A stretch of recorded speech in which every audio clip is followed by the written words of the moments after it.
Today, I'm going to be showing you how to do some zucchini pancakes. It's a great appetizer. It could also be used with a salad or even as an entree. What you're going to need is some zucchini that we're going to shred on a box grater. We have flour, egg, fresh basil, minced garlic and onions, and fresh lemon zest.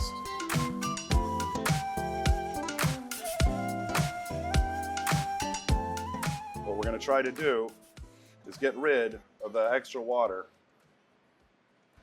And you can see how much liquid is actually in it. You wouldn't guess there's that much water. And then add it into your bowl. Now, still using the box grater, we're going to switch it over to the other side. And this is what I've found to be the best way to make lemon zest. You could slice it carefully with a knife and chop it up, but this way, it's already all chopped up for you very fine. Microplane works really well for this as well. You're going to want to do about a tablespoon and a half, which would be about 2 lemons. Okay, so now that we have all of our ingredients prepped, we're going to start making the batter.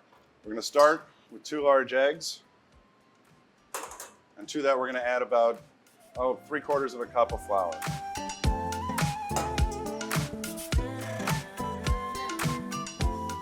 And it's going to be a little bit thick, not like a wet batter. As you can see, it really tightens up. But as you remember, when we squeezed out the zucchini, there is some liquid in here. So when it's all together, it's going to form a really nice batter. So we've added the zucchini, the minced onions and garlic, fresh lemon zest, chopped basil, and a pinch of salt and cracked black pepper. What we're going to do is mix this all together until well incorporated. You can see the batter is basically just there to bind the zucchini and all the ingredients together. It's not necessarily, like a pancake batter. Okay, once you've got this incorporated, we're going to wrap it with plastic and put it in the cooler for about 20 to 30 minutes to let it set, and then we'll be ready to saute. Our zucchini pancakes have been in the cooler now for about 30 minutes, and as you can see, it's sort of set up a little bit so we can actually form scoops out of it. I'm going to add just a touch of olive oil. And then we're going to go ahead, add a couple of cakes to the pan. Flatten them out a little bit.